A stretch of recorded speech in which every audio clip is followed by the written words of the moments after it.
Thanks for joining us on Africa Independent Television, AIT. Welcome, as always, to Democracy Today.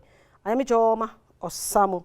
The continuous rate of attacks and kidnapping in communities across the country is becoming worrisome.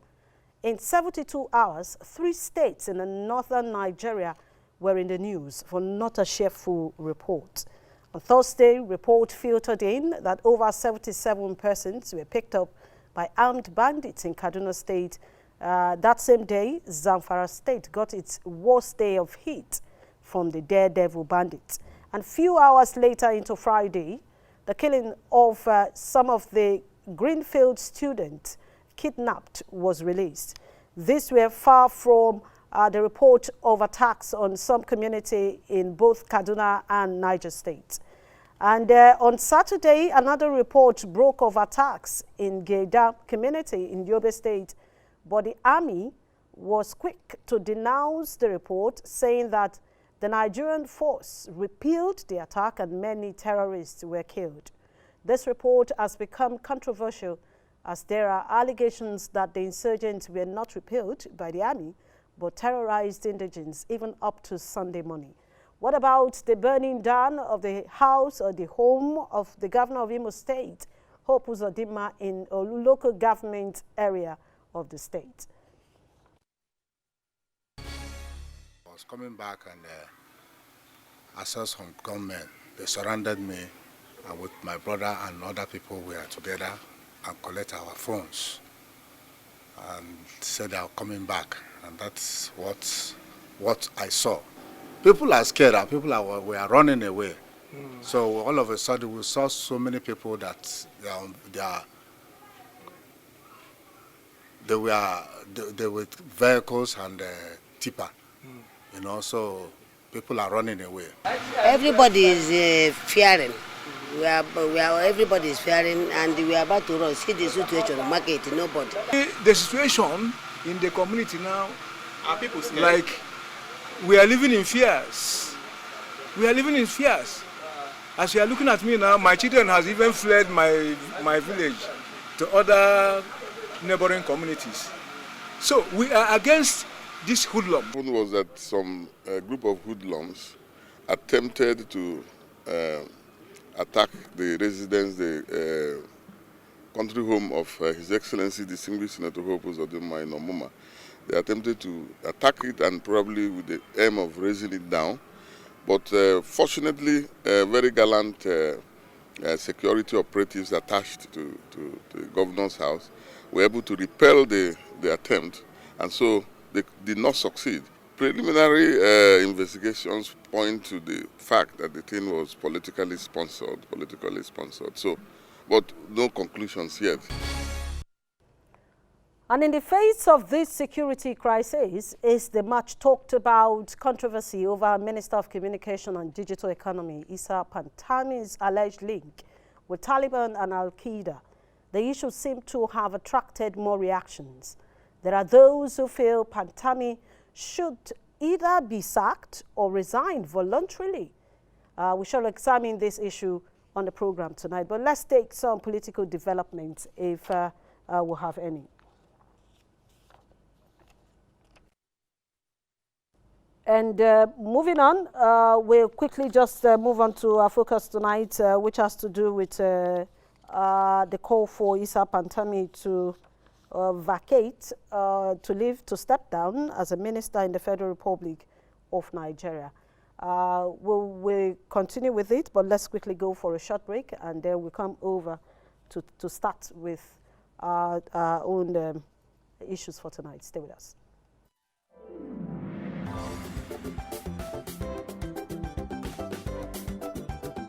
Did you know that AIT's social media handles have all changed?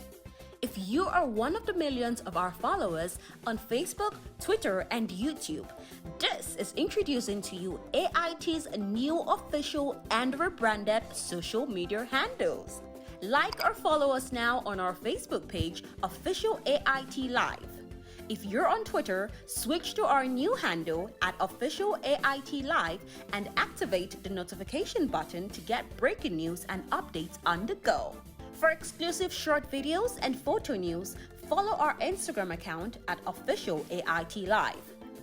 Subscribe to our YouTube channel, Official AIT Live, and enjoy live streaming of news and your favorite programs, where you can also watch our broadcast materials at your own convenience. Note that Official AIT Live is the only authentic social media profile name, with all the handles on our website ait.live, with a notification prompt to accept and receive breaking news and updates on the go. Log on to Facebook, Twitter, Instagram, and YouTube platforms on your smartphone, tablet device, laptop, and desktop to follow us now. AIT.live. On air, online, online. Thank you very much. We are continuing our discussion on calls for the Minister of Communications and Digital Economy to resign. We shall be speaking with we're supposed to speak with the spokesman, Coalition of Northern Groups, but we'll be speaking with a member of the Coalition of Northern Group, Dr. Mohammed Nawala. He'll be joining us via Zoom all the way from, I think it should be in Abuja, or rather in Kaduna. But let's take Issa Pantami's reaction to the cause and the so much controversy. Issa Pantami had a few days ago reacted to the call for his resignation. He said the campaign against him was politically motivated, stating that for 15 years, let me just quickly go straight to his statement. He said, for 15 years, I have moved around the country while educating people about the dangers of terrorism. I have traveled to Katsina, Gombe, Borno, Kano State, and Difa in Niger Republic to preach against terrorism. I have engaged those with Boko Haram ideologies in different places. I have been writing pamphlets in Hausa, English, and Arabic. I have managed to bring back several young persons who have derailed from the right path. Some of the comments I made some years ago that are generating controversies now were based on my understanding of religious issues at that time, and I have changed several positions taken in the past based on new evidence and maturity. I was young when I made some of the comments. I was in the university. Some of the comments were made when I was a teenager. I started preaching when I was 13, and many scholars and individuals did not understand some of the international events and therefore took some positions based on their understanding, and some have come to change their positions later, end of quote. Meanwhile, the federal government has thrown its weight behind the Minister of Communication and Digital Economy, Issa Pantami, as calls for his resignation gathers. The presidency, as at that time, that's on Thursday, I think so, that Thursday evening, said the call for Pantami's resignation is an attempt to cancel him politically. And it's a statement signed by the Senior Special Assistant to the President of Media and Publicity, Garba Shehu, where he said the people leading the cancel campaign against the minister do not really care what he may or may not have said some 20 years ago. And that is merely the instrument they are using to attempt to cancel him. But they will report it if they will profit should he be stopped from making decisions that improve the lives of everybody in Nigeria. So the statement went further to state that the administration of President Muhammadu Buhari stands behind Minister Pantami and all Nigerian citizens to ensure they receive fair treatment, fair prices, fair protection in ICT services. Now let's quickly just take the statement from the presidency, which we took some few days ago. Today, there is an unfortunate fashion in public discourse that makes leaders in politics, religion, and civil society liable in the presence of every statement they have ever made in the past, no matter how long ago, and even after they have later rejected them. The insidious phenomenon seeks to cancel the careers of others on the basis of a thing they have said, regardless of when they said it. The Minister of Communications and Digital Economy, Dr. Isa Ali Ibrahim Pantami, is currently subject to a cancel campaign instigated by those who seek his removal. They do not really care what he may or may not have said some 20 years ago. That is merely the instrument they are using to attempt to cancel him. But they will profit should he be stopped from making decisions that improve the lives of everyone every day in Nigeria. And the minister has rightly apologized for what he said in the early 2000s. The view were absolutely unacceptable then and would be equally unacceptable today, were he to repeat them. But he will not repeat them, for he has publicly and permanently condemned his earlier utterances as wrong. Now, in the 2020s, I think that's in the 2000s. I beg your pardon. It's kind of confusing. In the 2000s, the minister was a man in his 20s, and next year he will be 50, and has passed. And people and their opinion often rightly change. But all discerning Nigerians know this, that this manufactured dispute is nothing to do with minister's prior words, but solely concern his action in the present. This administration is committed to improving the lives of all Nigerians, and that includes ensuring they are not overcharged or underprotected for those services on which modern lives depend. The minister has been leading the change against illegal data deduction and pricing. He has revolutionized the Nigerian government virtual public engagement to respond to COVID-19 and save taxpayers' money. He has established ICT startup centers to boost youth entrepreneurship and create jobs.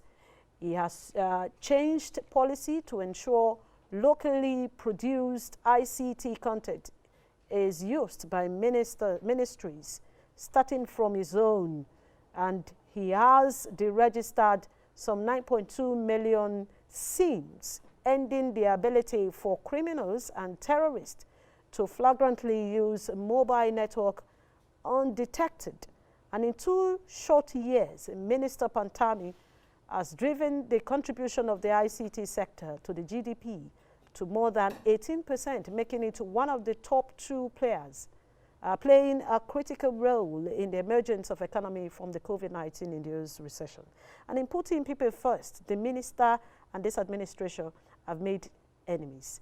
These are those in the opposition who see success and want it halted by any means, and there is no well-reported information that alleges newspaper editors rebuffed an attempt to financially induce them to run a smear campaign against the minister by some ICT companies, many of which do indeed stand to lose financially through low price and greater consumer protections. The government is now investigating the veracity behind these claims of attempted inducement, and should they be found to hold credence, police and judicial action must be expected. The administration stands behind Minister Pantami and all Nigerian citizens to ensure they receive fair treatment, fair price, and fair protection in the ICT service. End of quotes. Now, the question now is, should Dr. Isa Pantami be forgiven since he has denounced his views? Well, we have in the studio a former aide to the former FCT Minister of Security and a Public Affairs Analyst, Prince Shield Nwazuruonwu. Thank you very much for coming on the show. Thank you for having me. We appreciate you. And another right activist will be joining us via Zoom, and she has always been a voice in fighting for the rights of both women and youth. I have joining us via Zoom, Ndikato. Ndikato, thank you very much for joining us. Thank you for having me. Yes. And also, a member of the coalition of Northern Groups, I earlier told you, Dr. Mohammed Nawala is also joining us via Zoom. Thank you, Doctor, for joining us on the program. Thank you for having me. Yes, we appreciate. Yes, let me start with you, Doctor, on this Pantami's issue. You have listened to what Pantami said some few days ago, where he renounced, where he said, yes, he made some statement, but he has left them. You have also heard what the presidency wrote, the statement credited to the presidency standing behind Pantami. But that has not stopped the calls. People feel that this man has been involved or has been holding views with Taliban groups, Al-Qaeda, and other terrorist agencies. And those views are views that we shouldn't play with. And I've even gone as far as quoting the Terrorism Act, Section 5, Section 2 of the Terrorism Act, which says if you hold views or if you in any way or anyhow have had connection with terrorists, that is bad. So what can you tell us, Dr. Mohammed, on this issue? Okay, my perception is, while I tend to view the argument from a different perspective, I am not satisfied with the response of Pantami as well as the response of the federal government. For instance, now, when the statement came out, when he made the statement, it was in the 1996 or 97 when Al-Qaeda here and Taliban were not proscribed as terrorists. They were not called terrorist group. And a lot of us then young in the North view them as a pro-Islamic group. Most people did not see them as terrorists, rather but as a pro-Islamic group that is out to defend an Islamic nation, or it's out there to defend the Islamic point of view from the attack of the West. Now, when you are indoctrinated or the idea was thrown to you in that perspective, as an Islamic young preacher or personally as a Muslim, you tend to believe it until the action are justified. So when those arguments came out, the world does not view Al-Qaeda as a terrorist group. Nigeria has not proscribed them as a terrorist group. So I think the way government are trying to justify, or the way Pantami is trying to justify his argument, were totally out of point. I want him to come out and tell the world that then they were not a terrorist group, and then people were named Osama bin Laden in the 1990s there in northern part of Nigeria. People were named Saddam Hussein after the Iran president. So then they were held as heroes because what the media tell us then was that they are part of people defending the interest of Islam. Then he now wake up to realize that they are a terrorist group and withdraw his statement, which to me is a valid argument. I now realize that these people are not what they are portrayed to be. And I said, I backed up. Now, there are instances in the world, like for instance, the Trudeau case, the blackface of just Trudeau, the Canadian president, that people said he is racist, but yet there is no shout for him to resign, being that he has withdrew that statement. And there is the argument of like, what's his name, Kevin Hart, and on the anti-homophobic argument that Oscar tends to withdraw him. So my argument here is that people should not bring it as a religion argument, like Khan are chipping in, giving statement that he's targeting Christians, he's doing that, and his argument is saying, like he's trying to respond, I'm recruiting Christians. No, this is not purely political or purely religious argument.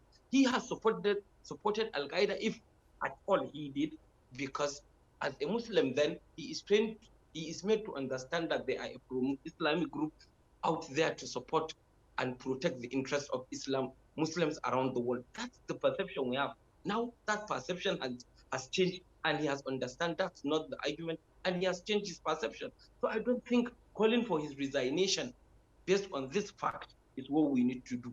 Okay. Because is he actually backing them up? Is he justifying their argument now, or is he against them? Some of his policies, if we look at it from some of his policies, this digital economy policies are actually against terrorism because they tend to track terrorists and block their mode of communication. So I think there is no justifiable cause for calling his resignation. For instance, once if we remember, the Senate president then, Ike, support Nnamdi Kanu, who is now proscribed as a terrorist by the country. But nobody tries to say, okay, Ike is still part of those Biafran terrorists. So we should not please regionalize this or make it an item of politics or make it an item of religion. It's a thing that he made when he is young and he has withdrawn the statement. Let's look after it and proceed. If some evidence surfaced that currently he is backing the terrorists, then he should not just resign, he should be prosecuted for his offenses. All right. That's my own view. All right, Doctor, we'll come back to you. Let's quickly go to Ndikato. Ndikato, thank you very much for remaining with us on the program. Thank you, Indy. Are you there? Me. Thank you. Yes, I'm sure you heard Doctor. What Doctor said is when Pantami made some of the statements that he recounted, the Al-Qaeda at that time was not a terrorist group. It wasn't proscribed as a terrorist group. The people who, the Islam young men, were meant to understand that these people are pro-Islam. So they buy into whatever belief and views that they have, hook, line, and sinker. And immediately that group was proscribed, then he has come out to say he made some statements in the past which he has to denounce. So what do you think? He is saying they shouldn't call for his resignation because people like Ike Ekweremadu had before now made statement linking him to IPOB, in support of IPOB. So who has called for Ike Ekweremadu's head? So what's your take on that? Pantami's statement, 12th September 2006. 2006, one of the major massacres for 2006 would be the massacre that had to do with the crisis of the drawing of the prophet. And I want us to understand how conversations like this have a human cost. There is a human cost to things like what Pantami has said. And he's a northerner. He knows that there are human costs to these conversations. When you push conversations and support extremists in a region that extremism has become a major problem, and we are seeing the direct result of extremism, it's not something that we can play with. So all of these examples have been given, but none of these examples push to violence. These conversations endorse violence. They do. And for those of us who come from northern Nigeria too, we suffer from the results of this violence, and it's not something we can just write away. Issa Pantami said this statement, and he did not say it so long ago that, oh, we can exonerate him. He said this right in the middle of the increase of violence, religious-backed violence in Nigeria. There's a history of all of these things. People have lived through this. In fact, when this conversation started on social media, I remember getting flashbacks of our time in university and what we had to deal with. It's going to be insincere to make it look like, oh, it's just some other time and all of that. I don't think that is the case. We can see the timeline, September 12, 2006. In fact, reference to it, go to academia.edu. You would see it. You would see reference to the time when he said it. It's not that far back. It's not that far back. And for us, we must always come back to the human cost. Why must we come back to the human cost? In the past couple of days, northern Nigeria has seen one attack after another. And I find it quite surprising and at the same time upsetting that these TV slots are available to talk about the insecurity in northern Nigeria. These TV slots are available for people who have a good academic background to talk about the lives of the millions of poor people in northern Nigeria. Yesterday, somebody was talking about his village, Mabai in Katsina, where people are just going, like they came from their village, they stopped at his own, and they're just moving. Like they don't know where they are going to. This is what we are dealing with. But at every point in time when northern groups rise, it is to defend these kinds of things. And I think that northern Nigeria has come to the point where it needs to have a concrete conversation. And the concrete conversation should be centered around extremism. Is it worth it? Must we defend things like this? The answer is no. It's bigger than Pantami. It's bigger than Pantami. This is about millions of people right now who do not have a voice. Millions of people who are dying in abject poverty, who are dying to war and so many other things. And I think that if we are being serious and want to protect the North or any other entity that we care about, every time we seek to show ourselves as showing solidarity or as speaking for our regions, it cannot continuously be for elites. At some point, northern elites should learn to speak for the people. At some point, that class divide, we must look at it as if they are dying too, me too, I am dying, and begin to take things seriously, because this is not it. We can have TV slots for people at this time when back-to-back attacks, people are dying, and back to back, Northern intelligentsia are more interested in defending Pantami's extremist statements. It's not fair. Okay, I'll come back. So let's quickly come to the studio. Prince, thank you very much for joining us. Thank you for having me. You have listened to the two speakers, and fortunately, they are both from the northern part of Nigeria. It's quite an interesting one. Two people from the same region with different views. So the Pantami issue has become a debatable one. A lot of people will tell you he has denounced, he has said he's sorry, he has apologized, then he should be forgiven. But there's another statesman in the north, who I was supposed to even talk to today, but he's bereaved now, so he couldn't talk to me, Buba Galadima. I read in one of the dailies where he said, if you forgive Pantami, forgive people like Darie and others, and then issue forgiveness to them, national forgiveness. Because if you want us to forgive Pantami, he came out to say, Pantami holds a view that has led a lot of people to death. So why should we forgive people like that? But there are other arguments. The argument is that what Pantami has said has no basis in the law. Ijoma, number one is, why should a whole nation be at the mercy of one single individual? Why should we be on national TV discussing if, as a nation, we should say no to terrorism and all their sympathizers? That this is even a debate should worry you and I, that we're debating this. I mean, a man, we've watched videos, we've seen his voice clips, we have seen statements credited to him that show clearly that these are extremist views. As in, no middle ground. Extremists don't repent. They only grow in their beliefs. You won't find you can find a normal person who says, okay, I believe in this cause and change their views. But a man who will look at the other faith and call you infidels is not a man that has repentance at the back of his heart. Let's stop playing games, and the whole semantics is mind-boggling. Why is this a debate? Why is I am more worried about the fact that this is even something that anybody is coming to defend. You defend a man seeing clearly, raising provocative statements against other religions. What are you defending? Terrorism is terrorism. When did it become a sin for us to forgive? No. Ijoma, Pantami is not the only one in the whole of the North who can handle that ministry. In fact, within the APC, he's not the only one who can handle the Ministry of Communications. Why are we leaving ourselves at the mercy? Why are we exposing our unseriousness as a nation because we cannot take firm stands? Now, Aso Rock came out with a statement that they are backing Pantami. That statement should not have come from Aso Rock. That statement, the moment Garba Shehu tweeted that to the public, something within the soul of this country died.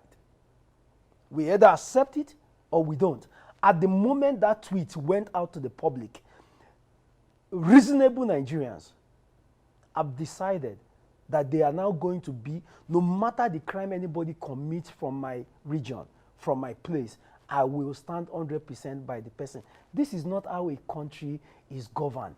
We, on a daily basis, we face issues of kidnapping. We face issues of even terrorism. We face banditry. We face attacks in farms. Our schools are no longer safe.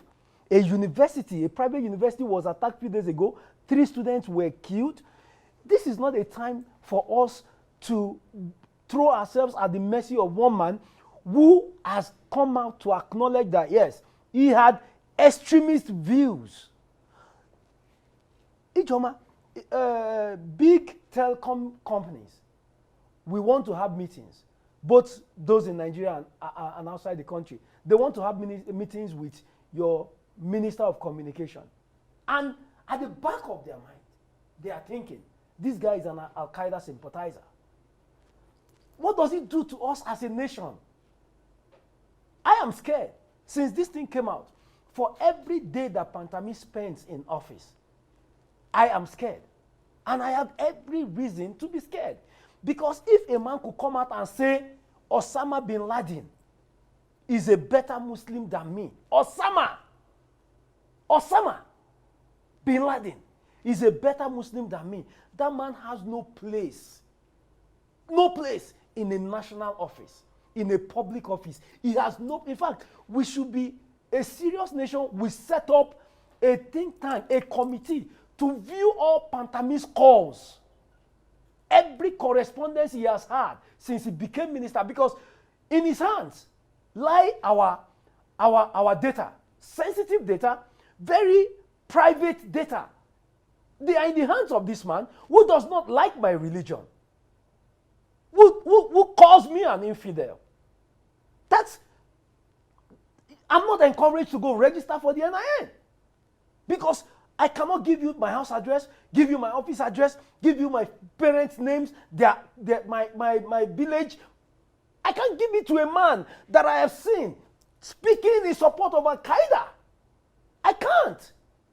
So we either as a nation, and it is ridiculous that the presidency will not look at the image of the nation, will not look at the security implication, which is grave, of having a religious, I won't use the word bigot, a religiously intolerant person in such an office. Now, you say, okay, he uttered statement when he was young. Pantami was 34. How old was the founder of Boko Haram when he was killed? How old is Shekau today?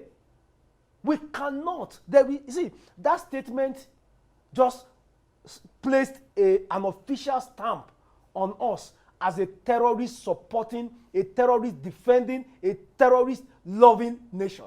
That statement should never have come from Garuba Shehu. It should never have emanated from Aso Rock. That statement killed our spirit. No matter the politics you want to play with it, Pantami is not the only one in the APC who can hold that office. We had somebody who came from the NCC in this cabinet. He's still a minister. He came from the National Communications Commission. He is a member of your party. You understand my point? You cannot tell me that in the whole of the APC. Okay, let's even leave Sunday Dare, who is from Oyo State. Within the North, you cannot tell me that Pantami is the only brilliant person that his state can produce. So on what basis are you putting all of us through this pain, through this fear that, okay, for a man who says Osama bin Laden was a better Muslim than me, for a man who supported Al-Qaeda and their ideology, how am I sure that there is no open link between him and this group? There is no guarantee. What Shehu did was actually preempting the actions of security agencies. He was undermining the actions of the security agencies. How did a man like Pantami scale through the ministerial screening, the security screening of the DSS? It should worry us that at the heart of this is a nation that has broken down all its institutions. All. Okay. Because if the DSS that can go and track somebody anywhere you are in this country, they will track you, can tell us that a man with such views scaled through their screening. So it should worry us now that it is not just within Aso Rock, that the whole system seems to have a cover, albeit hidden, for terrorism. Okay. All right, so let's go, we'll come back to you. Let's quickly go back to Dr. Mohammed Nawala. Dr. Mohammed, thank you for remaining with us. Thank you. Yes. Pleasure. The question I really want to ask is, having heard from people who feels that the statement which Pantami made, whether it's about 20 years ago or thereabout, is not a safe one. Like, if you go to court and somebody raises objection saying, I am not safe in the hands of this judge, the judge has to recuse himself. Don't you think that if part of Nigerians are feeling that their names, their information, somebody handling the data of every citizen's, the day you were born and the day your parents and whoever you are, is ever held, not holding now, ever held such views that they are not safe, and they are calling on the government. We are not telling you prosecute this man if you want to, but what we are saying is you should step down, let him step aside, and let somebody else take that seat. If you don't want somebody from other regions, somebody from his state and may also take that seat, don't you think they are right? From the onset, I tell you, every person is entitled to his own opinion, like I am and they are. But the government has the right to choose the person that thinks fit most to their plans, which is one of the arguments. For instance, the person sitting next to you, the security expert, was explaining that he cannot give his documents, his information to somebody that held this view. This person, I'm sure he has an international passport, so he has already given all those information. Another thing is that he said, if you have views, you must have linkage to someone. For instance, I support a football team, Manchester United. They don't know I exist. I have no linkage with them. I support like Leonardo DiCaprio, an actor. I follow him, but I have no linkage with him. So supporting people does not entail you have a direct link with them. I'm not saying he cannot have or what he might be or that, but supporting something does not mean you have that direct linkage. Another thing is, if he is saying that one cannot repent, then there is no need for us to be creating rehabilitation centers. And he is telling me that psychologists, physiotherapists does not need to exist because people will not repent. One. And for my sister there, she gave an argument. There is a boundary between extremist Boko Haram and then the bandits in the Northwest. The Boko Haram in the Northeast are claiming religion and extremists, while the bandits here in the Northwest of Nigeria are just bandits. They are just thieves, armed robbers, drug addicts, and have no religious inclination. So for her to quote a reference of Katsina, it means she's not following the trend, because Boko Haram are the ones claiming religion, and those in Katsina kidnapping and those in Kaduna kidnapping and killing people has never ever find themselves or inclining or linking themselves up to any religion whatsoever. So remove extremists from them. They are just people out there to make money with no ideologies. Now, my perception to Pantami is, how many people are calling for his resignation? If more than half of Nigerians want him to resign, then I agree. But if just a few fraction of Nigerians are the one calling for his resignation, and the government deemed him a plus or a positive and integral part of what they are doing and their policies and their plans, then I see no reason why he should resign because of something that he had made. And I'm sure all of us had made a mistake in one way or the other.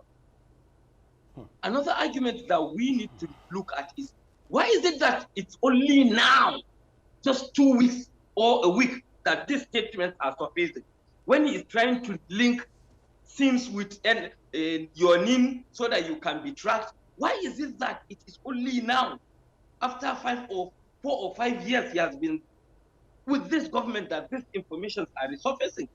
People need to question it. Okay, let's agree the DSS has let it fly. Is it that the videos just hide themselves and they are just reimagining today or tomorrow? Almost all of us, a lot of people have listened to him preach in the past 6-7 years here in Abuja, in the mosque here. He has been preaching for every Ramadan. I'm sure even this Ramadan he's preaching there. And nobody will actually attach him to extremist views now. Maybe before, if he has that, I don't know. I've listened to the perception. And one reference she's trying to make about the 2006 prophet drawing in France. No Muslim in the world. There are serious protests in Pakistan, in Bangladesh, in all the Muslim countries in the world. While a lot of people tend to understand, to mistake some arguments, is that you have a freedom to express. Like every newspaper has a freedom to write. there's freedom of expression. But where your freedom stops is where another person's freedom starts. And when it comes to religion, and as a Muslim, we tolerate almost everything in religion, but what we are trained is not to tolerate an abuse to our prophet. And that is things you can't compromise. Okay. So you might abuse Fantami Street as Fantami, and you take it. You might abuse his scholars. You might abuse his teachers. But religions are not go areas. That's why you hardly hear any Muslim saying any bad words against Jesus, or any bad words against Buddha, or any bad words against any other religion, because we are trained to be patient and just follow our own religion. So all right. Dr. Mohammed, when you talk about people who are calling for his resignation, if they are just a few, if you take a look at what is going on in Nigeria today, you will understand that it seems that a large number of persons feel that even though he has denounced his views, that for posterity's sake, he should just quietly tell them that he's resigning to keep his name, and that would have given him a great accolade from even those who have been calling for his resignation. Don't you think so? Well, I am personally of the opinion that a person needs to look at his contributions.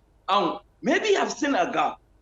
Maybe, as he has commented, maybe he has seen a gap that if I stayed here, I can block a lot of the killings happening in the north.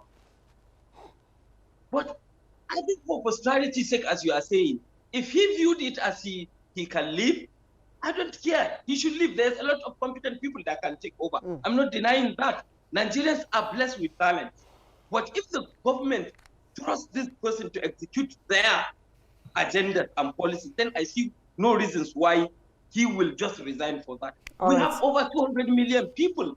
So if just 10 million, 8 million are saying resign, and 200, like 160 million are of the opinion he should stay, then why would he leave just because of the opinion of the few? Okay, I'll come back to you, Doctor, before we say a good night on the program today. But let's quickly go to the only lady in the discussion. Ndekatu, you have listened to your brother from the north and what he has said. If just a fraction of people are calling for the resignation of Ali Pantami, and the government is saying, no, we want him because of the good work that he's doing. We do not want him to go. Do you think he should resign? So let's start from some of the arguments I've seen here today, which have been very pedestrian. We are not discussing football here. This is so pedestrian. This is not father is better than mother or teacher is better than doctor debate. This is extremism. A person made an extremist statement, and we are trivializing it. And we've seen so much of that kind of trivialization when it comes to the matter of terrorism in Nigeria. Just a while back, we saw a military leader talking about, oh, if Boko Haram repents, he can enter a government. You're wondering, people have died in this situation. Now, back to the issue of accusing me of ignorance when it comes to herdsmen issues. These things are linked. There is so much insecurity in northern Nigeria. Where does this arise from? You can draw a straight line from extremism to the point where people are suffering terrorism, to these places where there is so much porosity, insecurity, so many lapses because our security is stretched thin, that you cannot respond to this because already in so many of these places, attacks have happened so much. Our military is depleted. There is so much happening in the system right now that before our soldiers move to answer this one, go back and answer this one, you can draw these lines. And so to just say, oh, a person does not understand and all of that. And then there is another point he's making that looks like a support for attacks on people. So you are saying, oh, we don't respond unless it is something said against our prophet. But it wasn't said in Nigeria. It was said elsewhere, and people paid for it in Nigeria with their lives. And you just sit and make lax of these situations, and I'm not comfortable with it at all. One of the major points I have as a Nigerian citizen is looking at Pantami's words and the things he has said before. No, I'm not comfortable with my data being in his hands. I am not. This is not trivial. And when you go to rural areas, especially, and tell people, oh, the people who attacked you before a couple of years ago are extremists, but now the ones that are coming now are bandits, they don't have religion. You seem so familiar with them. You seem so familiar. You know them so well. But I don't, because this is not what we are about. And it's understandable that I don't. But one thing that we know is that we constantly get attacked. And we get attacked a lot because of extremism. And there is a human cost to these things. We don't look at it and say, oh, but the day you stop your negativity and find the right path, when a thief is caught in my area, the person is arrested, even if it's for chicken. When somebody is behaving in a criminal manner, we don't negotiate with the person for one reason or the other. But here we are, there is a reason why there is a keenness to soften the effect of terrorism in Nigeria. Give it a name, oh, bandits here, all of this there, here and there, and just downplay it.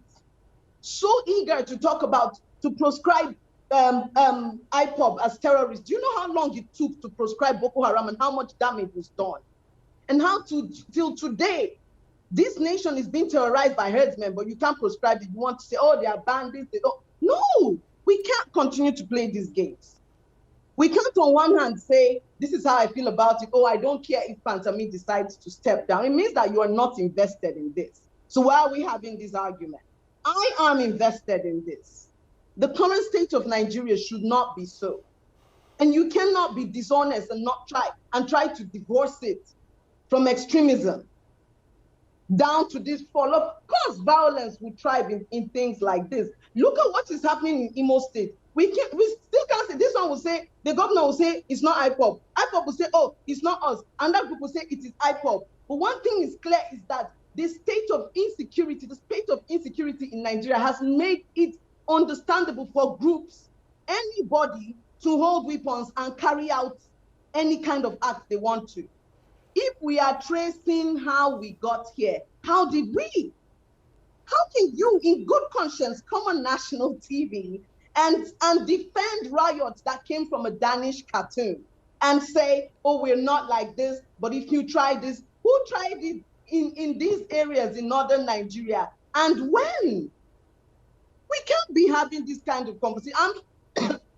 I'm quite concerned that there is a laxity to this conversation and it doesn't speak well for where we are. Okay. My concern as a citizen is that, look, this does not work for me. A person who is an extremist like this, based on my experience in the Nigerian situation, this doesn't work for me at all. Pantami needs to resign. And what we're talking about is not just resignation. In a sensible society, you should be looking at the arrest of this fellow. Thank you. All right, thank you. All right, let's come back to studio. Prince Shield, you have listened to them, and I know you always have your points to make. But let's look at, you made a statement. This man passed through the DSS, passed through the National Assembly. And the National Assembly, you have a large number of representatives, not just from the north, but across the country. And nobody stood up to say, this man had a view before now, and that view cannot be good for us in Nigeria. Before we place the blame on the National Assembly, we should have a conversation about DSS. Wow. Because DSS will profile you, DSS will do background checks on you. It is the job of the DSS to pass information to the National Assembly. This person you want to confirm, these were his views 10 years ago, 5, 15 years. That is actually their job, intelligence, okay? So if the DSS did not do that, and then it came to the National Assembly, we should first leave this National Assembly. I have nothing but sore words for this National Assembly. And we are not here to discuss them, we're here to discuss insecurity. So how did Pantami, with all his extremist views, pass through our nation's #1 intelligence agency? How? You understand? Did he get to a point where they said he is one of us? Kai, go ahead. Did we put the lives, the security of Nigeria at risk because, oh, okay, my brother is a DG, okay, just go? Is that what we are doing? Is that why we are having killings every day in Nigeria today?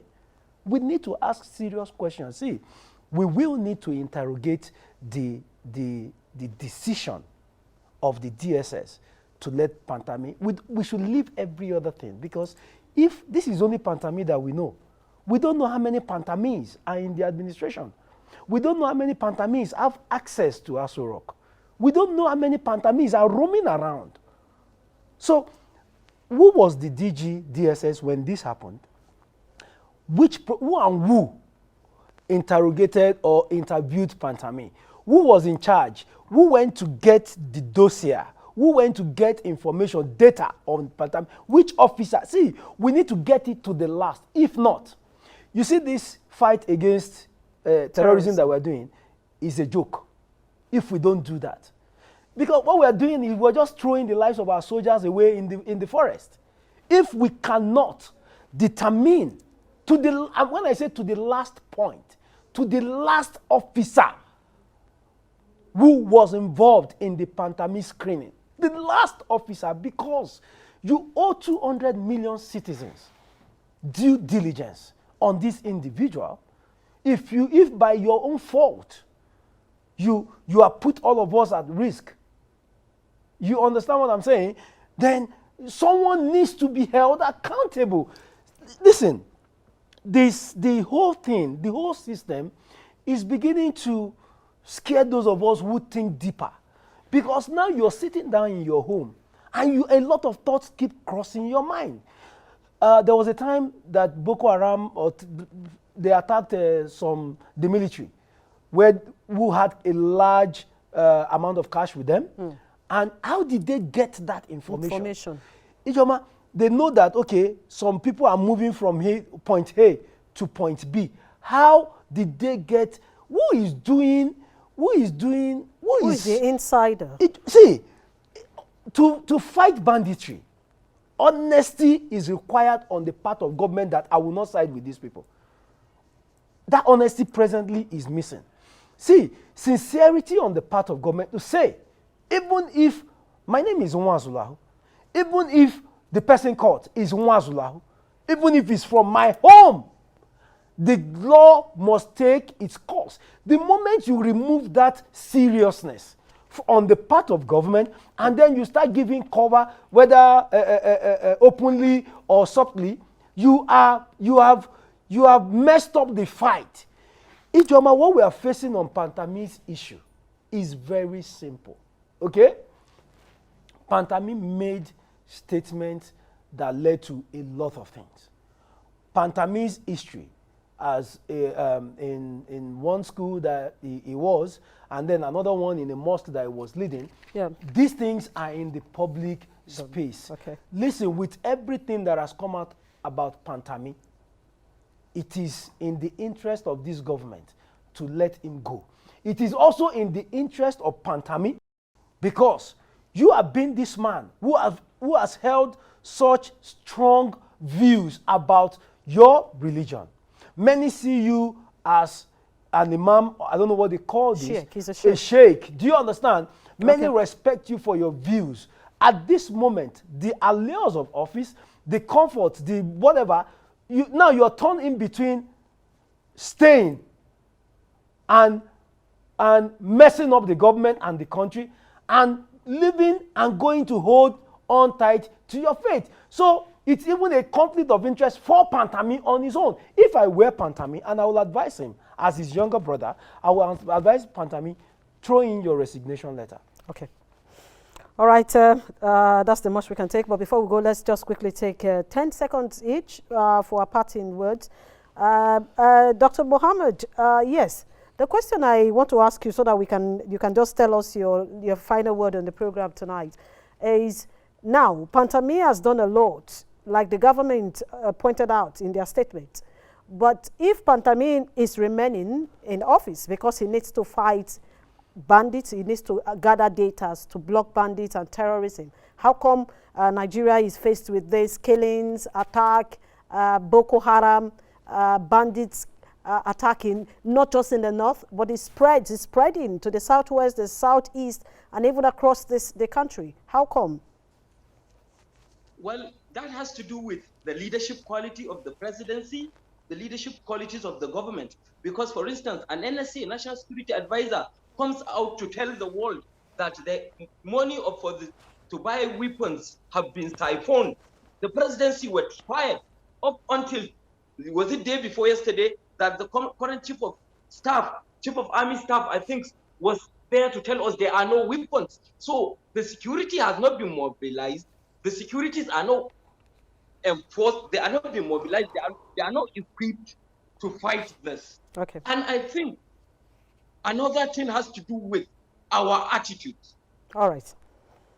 For instance, now, when Nnamdi Kanu started his agitations for Biafra, it's legitimate. Okay. He wants succession. He's entitled. Doctor, we may not have much time to continue because our time is fast spent.